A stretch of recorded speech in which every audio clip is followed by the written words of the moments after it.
चलो देखो, कल हम लोग ट्रांसपोर्टेशन सिस्टम, अरे क्या पढ़े थे, ट्रांसपोर्टेशन ना, कल हम ट्रांसपोर्टेशन सिस्टम पढ़ चुके थे। तो ट्रांसपोर्टेशन सिस्टम में देखे थे कि 3 अलग अलग पार्ट थे, मतलब 3 पार्ट पढ़े थे, उसके आगे भी है, लेकिन अभी हम लोग बस 3 ही पार्ट पढ़ेंगे। तो सर्कुलेटरी सिस्टम, अच्छा सर्कुलेटरी पढ़े थे। ट्रांसपोर्टेशन टॉपिक था, कोई दिक्कत, ट्रांसपोर्टेशन टॉपिक था, उसमें सर्कुलेटरी सिस्टम पढ़े थे। तो सर्कुलेटरी सिस्टम में हम लोग 3 पार्ट पढ़े थे। 3 पार्ट में कौन कौन था, ब्लड हम लोग देखे थे।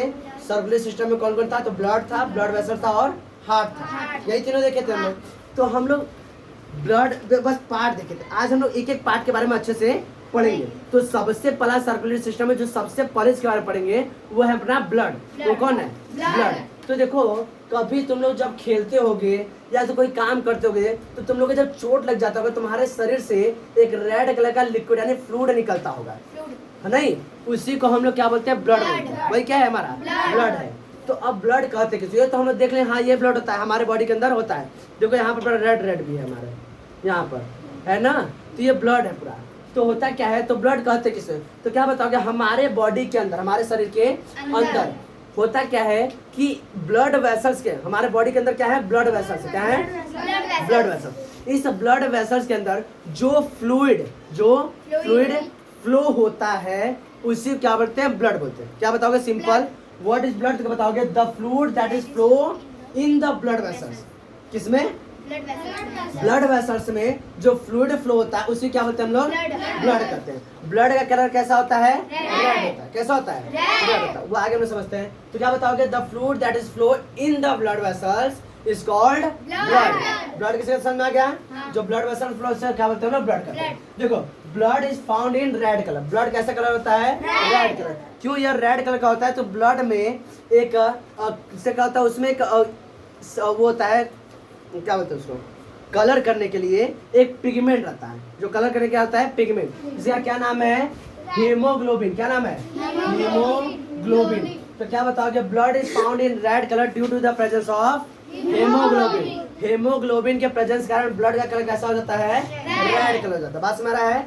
तो ब्लड का कलर रेड क्यों होता है, तो क्या बताओगे, हाँ, the colour of the blood is found in red colour due to the presence of haemoglobin. अब देखो, हेमोग्लोबिन है, तो हेमोग्लोबिन किसमें प्रेजेंट है, ब्लड में। किसमें प्रेजेंट है, ब्लड में। इसीलिए the study of the blood is called haematology. क्या बोलते हैं, हेमेटोलॉजी। क्या बोलते हैं, हेमेटोलॉजी। और इसको सीरोलॉजी बोलते हैं। क्या बोलते हैं, सीरोलॉजी। बस मेरा है सीरो। अभी तुम लोग सीरम पढ़ोगे, क्या पढ़ोगे, सीरम। सीरम क्या होता है, ब्लड हम लोग का, अच्छा तुम लोग जाते तो टेस्ट कराने जाते हो, किसी डॉक्टर बोलते हैं कि ब्लड टेस्ट करा लीजिए, तो ब्लड टेस्ट में सीरम का टेस्ट होता है। क्या किसका टेस्ट होता है, सीरम का। उसमें कहता है प्लाज्मा भी पढ़ाएंगे, तो प्लाज्मा में सब फाइब्रिनोजन जो प्रोटीन होता है उसको निकाल लेते हैं ना, तो जो बचता है येलो कलर का जो थोड़ा सा लिक्विड टाइप उसी को सीरम बोलते हैं। आगे आगे थोड़ा समझा देंगे हम, लेकिन ऐसे समझो, तो ब्लड का एक पार्ट सीरम भी हो जाता है, इसको इसलिए इसको क्या बोलते हैं, सीरोलॉजी बोलते हैं। बात समझ रहा है। तो क्या बताओ स्टडी, ऐसे समझो, जैसे हम लोग अगर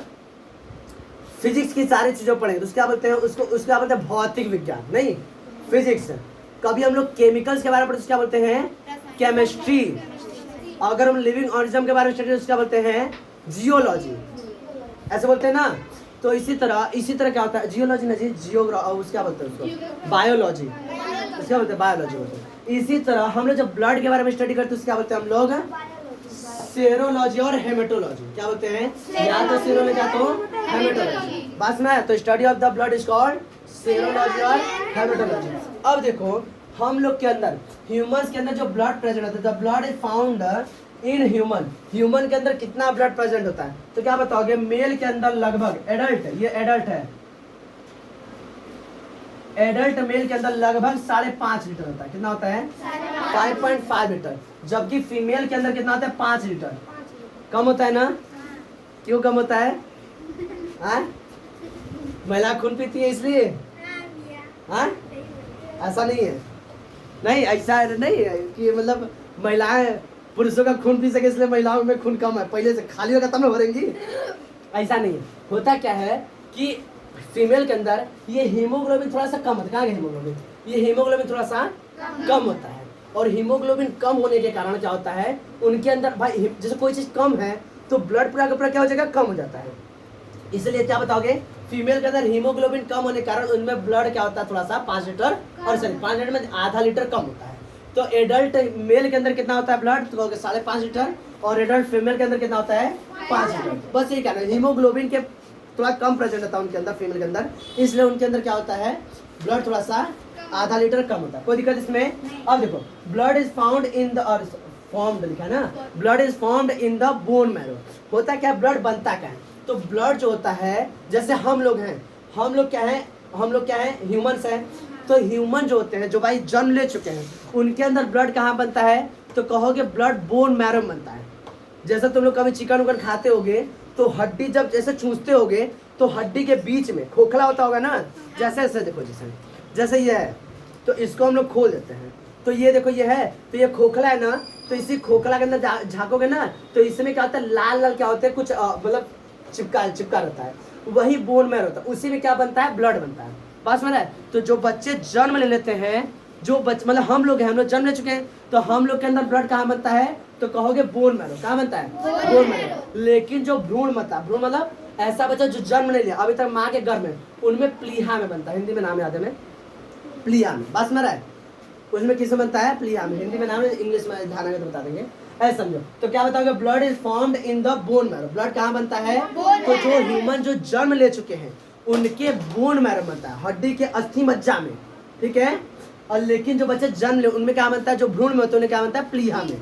अभी नाम याद बता दो। देखो अब देखो ब्लड के जो पार्ट होते हैं वो 2 पार्ट होते हैं। मेन कितने टाइप पार्ट होते हैं, 2 पार्ट होते हैं। ब्लड के मेन कितने पार्ट होते हैं, 2। पहला कौन यहाँ दिख रहा है, पहला कौन है, प्लाज्मा। पहला कौन है, प्लाज्मा दिख रहा है ना, और दूसरा क्या है, कार्पसेल्स,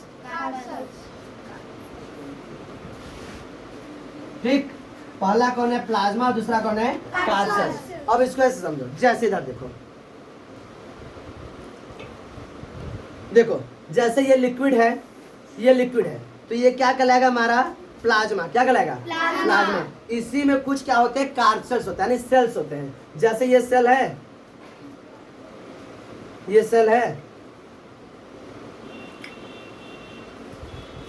सब सेल है, ठीक। ये सब क्या है, सेल है। अच्छा बताओ, इसमें दोनों पार्ट, ये पूरा क्या कहलाएगा, ब्लड कहलाएगा। क्या कहलाएगा, अगर रेड कलर तो क्या कहलाएगा, ब्लड। अब देखो जो लिक्विड है यह क्या कहलाएगा, प्लाज्मा, जबकि जो ये सेल्स है ये क्या कहलाएंगे, कार्पसेल्स। अब जैसे फ्लो होना रहेगा तो कार्पसेल्स अपने थोड़ी ना फ्लो होगा, इसको फ्लो करने के लिए क्या चाहिए, अगर लिक्विड रहेगा तो फ्लो नहीं होगा। देखो लिक्विड है तो फ्लो करा दिया, हाँ, अगर लिक्विड है तो फ्लो नहीं करा पाता, दिख रहा है ना। तो किसकी वजह से फ्लो हो रहा है, लिक्विड वजह से। किसकी वजह से, बुक दिला हो जाएगा जी, किसकी वजह से फ्लो हो रहा है, लिक्विड। तो जो इसमें जो लिक्विड है वो कौन है, प्लाज्मा, मतलब ब्लड इसी तरह होता है। तो जो लिक्विड होता है वो क्या होता है, प्लाज्मा होता है, जबकि जो सेल्स होते हैं उसे क्या बोलते हैं, कार्पसेल्स। कोई दिक्कत? तो ब्लड के मेन कितने पार्ट होते हैं, 2। जो लिक्विड वाला रहता है उसे क्या बोलते हैं, प्लाज्मा बोलते हैं। उसमें जो सेल होते हैं यानी कणिकाएं होती हैं उसे क्या बोलते हैं, कार्पसेल्स। कोई दिक्कत ब्लड में, बात समझ रहा है? इसको इतना लिख लो।